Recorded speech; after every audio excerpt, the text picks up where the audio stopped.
Each of the 11 insects of the Alien of the Species photographic series have a fascinating biography that unwraps into a multitude of cases, studies, narration, and analysis.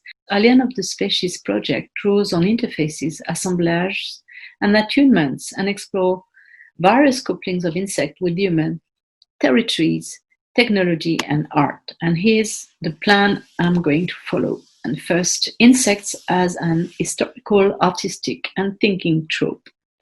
Entomology developed during the 19th century, particularly in Britain. Its origin was shaped by enlightened amateur practices that remain outside of physiology and physics, and of any of the key science of the century. Requiring new technique of visual culture to make the insects visible, entomology operated in transversal links, creating a craze, particularly in popular culture, but also in fashion, literature, and eventually cinema. The archaeology of entomological knowledge is embedded in traveling science and practices as a collecting and classification activity carried by enthusiasts. As such, entomology formed fluid and open-minded scientific and popular forms of knowledge, able to dialogue and fluctuate with issues of the time, related to theology, philosophy, popular culture, as the physiological mapping of insects' bodies, capacities, and affects unraveled. Insects are also directly connected to technical and economical crucial commercial enterprises, as they impact strongly on crop management.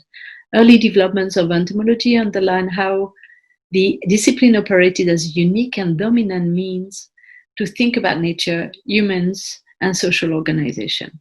In the pre-Darwinian era of overlapping science and theology, the 4-volume of the classic Introduction to Entomology by William Kirkby and William Spencer, founders of the London Society of Entomology in 1833, defined the Victorian craze for insects.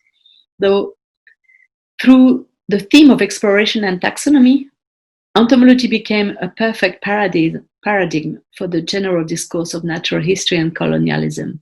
It informed interest into architecture, insect societies, being seen as powerful builders of geometric structures that emulated celebrated historical architectural wonders of ancient Egypt or Roman antiquity. Termites, ants, and bees' gigantic and detailed constructions comforted the Victorians' appreciation for the history of civilization. Fixated on analogy, the Victorian drew on entomology to demonstrate the theological perspective of the great chain of being, the order of nature being guaranteed by God, where insect uniquely appeared, and this is a quote from their book, elaborated with so much art and contrivance, with such a number of parts, both internal and external, so highly finished and each so nicely calculated to answer its end. They should include in their evanescent form such a variety of organs and perception and instrument of motion, exceeding in number and peculiarity of structure those of other animals. Truly, these wonders and miracles declare to everyone who attends to the subjects the hand that made us divine. For Darwin, the perfection of nature expressed itself through natural selection, whereas evolution appeared as a continuous process, implying nature as a kind of perfection machine. The materialist approach revoked the divine presence to adopt a technological stance that where natural selection works not through a preselected goal, but through the potentiality of future unknowns, though always refining themselves towards perfection. Human values of hard work, organization, and effectiveness, which were assigned and observed in ants and bees colony, became models of work, organization, and machinic societies, which paralleled the development and structure of industrial capitalist production as exemplified in Fordism. Departing from Darwin's approach of nature as an immanent process that allowed structures to evolve into perfected forms, Bergson, in L'Évolution créative, 1907, pursued the problem of evolution from a dynamic of differentiation whose future forms are unable to decipher, as nature is devoid of goal. Evolution works through mistakes and deviation, along a nonlinear enterprise, progressing from attunement and discernment based distinctly on what he identified as, and I quote, instinct and intelligence, end of the quote, while life is a process of overcoming itself. Instinct and intelligence are ways to respond to the events and problems that nature addresses to the living. Instinct becomes a prosthetic solution to a coupling with an environment, forming a holistic assemblage, bringing the adjustment to a new level of capability in relation to its surrounding. Implying knowledge of relations, insects were seen as perfect forms of inventing, particularly through their bodies, which became pragmatic and experimental probes looking at resonating surroundings. As we are progressing away from nature understood as an organized system and moving towards the appreciation of nature as a milieu, von Huxley's concept of Umwelt becomes decisive when it comes to not limit animal and nature's apprehension to physiological and structural bodies. For the ethologist, the smaller the animal, the more potential lay for undifferentiated openness in them. What an animal perceives becomes structurally integrated into its action world. Based on his research on ticks, von Huxley developed ethology around subject-object relations that are defined by the potentialities opened by their encounters. Insects constitutes emergencies to be considered as dynamic and living entities that always express more than their bodily mechanism. Within the material force of nature, insects always orient away from universal laws to become actualized, turning ethology in a nomadic questioning of singularities and materialist entanglements. Having demonstrated the progressive journey of insects from God's creature to mechanistic beings and finally to entities within a milieu, I would like to articulate the intersection of insects and the Anthropocene, understood from the perspective of new materialism, perceived as what Jane Bennett names conjoint action, that she defines. There is no action that is not conjoined, that does not immediately become enmeshed in a web of connections. Any action is always a transaction, and any act is really but an initiative that gives birth to a cascade of legitimate and bastard progeny. That is because an act can only take place in a field crowded with other endeavors and their consequences, a crowd with which the new entrant immediately interacts, overlaps, interferes. And I will move to my second part, attunements and entanglements of insects and modernity. Suzuki flies, approached from an embodied perspective, are useful to illustrate the endless possibilities of how an insect interacts with a new environment. Arrived in Europe 10 years ago, the Drosophila originates from Japan and China. They differ from the species that is common in our kitchen, the tiny vinegar flies that swarms around rotten fruits. Suzuki, ovipositor, the organ to lay eggs, is powerfully sharp, allowing the fly to pierce the skin of fruits before laying its eggs within it, whereas our native species relies on finding rotten fruits. Thus, the fly can elect different fruit. Up to a third of European fruit trees have now become open to a fortnightly reproduction cycle, from wild blackberries to mistletoe during winter. Once a hole is dug, native flies follow to lay their own eggs. Having invaded most of the world, the fly relies on human transport to spread, as its average range of 100 meters, enhanced by wind power, does not explain the global distances it has achieved. Suzuki appears as a modern paradox. In its native environment, it is regulated by other species. It drowns in a drop of water. Heat waves block the laying of its eggs. Variation in atmospheric pressure destroy it. In Europe, the fly has become a major agricultural issue, especially when it directed its attention to the fragile economic equilibrium of cherry fruit agrobusiness. Happening within a brief time frame and essentially based on monoculture, it is challenged by the fly.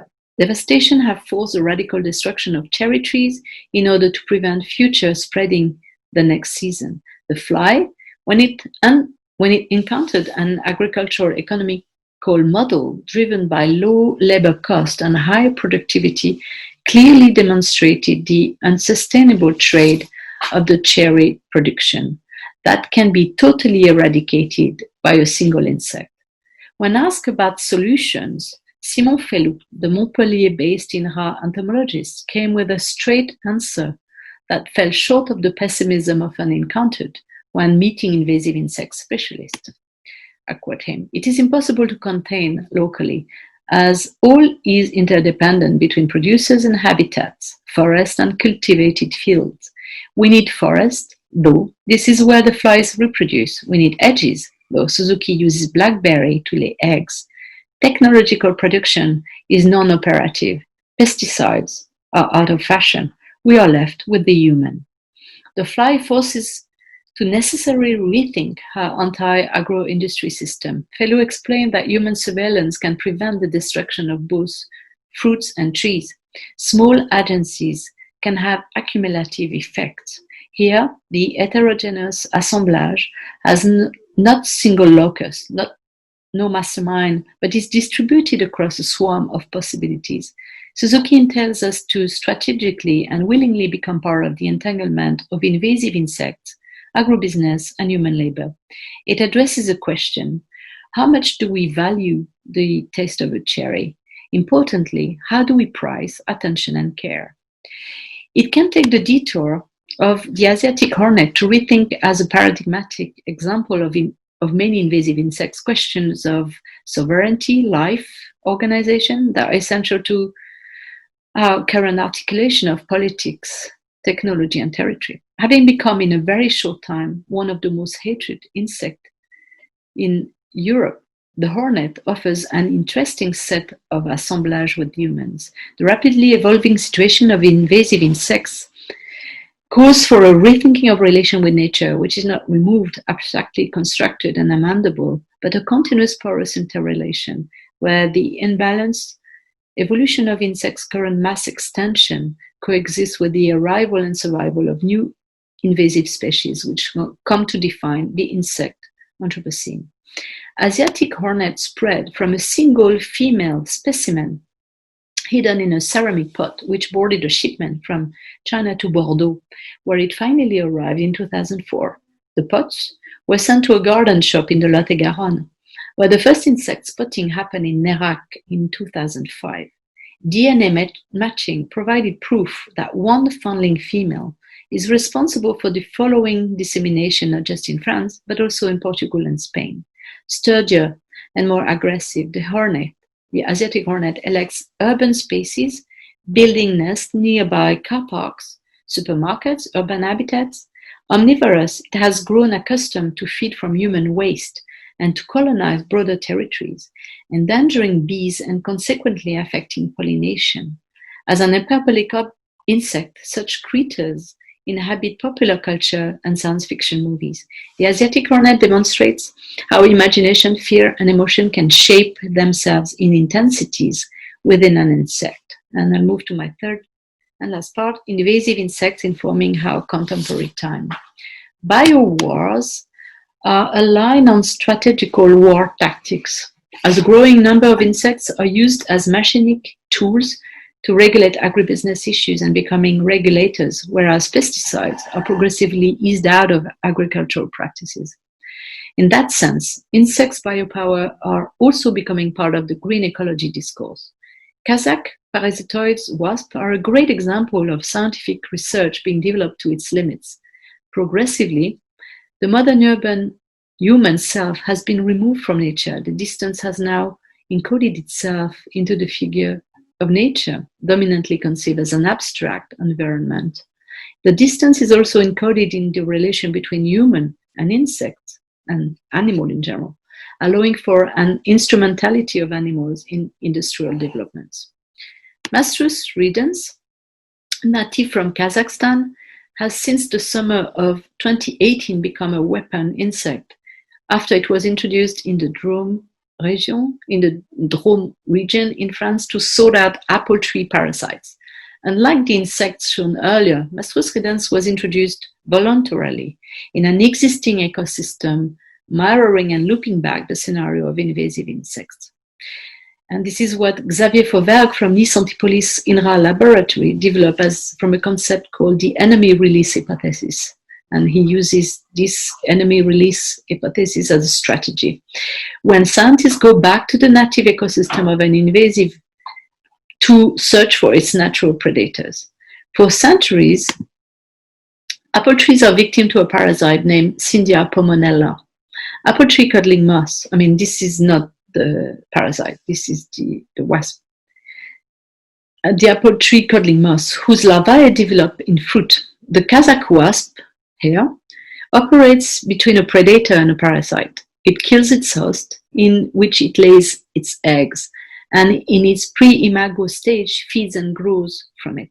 The human tampering with natural ecosystem has well documented disastrous precedents in the ubiquitous Asian ladybird, which was originally introduced in Belgium in hops production to regulate aphids population. In 2001, it was spotted in the wild, having deviated from the scientific research prediction and survived winters, multiplied, flew large distances, and invaded all European countries where its voracious eating patterns threatened the native ladybirds. When found by the thousand in attics in autumn, Harmonia axyridis is a seasonal reminder of a failed past scientific experiment. Its repetitive encounter underlies how the modern self is increasingly entangled biotechnologically with non-human nature. As human living with the trouble, to quote Donna Haraway, we witness our lives intensifyingly mingling with natural affects and manifestation. Félix Guattari, in his essay, The Three Ecologies, published in 1989, elaborates on the essential interconnection between three forms of ecologies that he defends to call for a necessary move towards forms of ethic politics.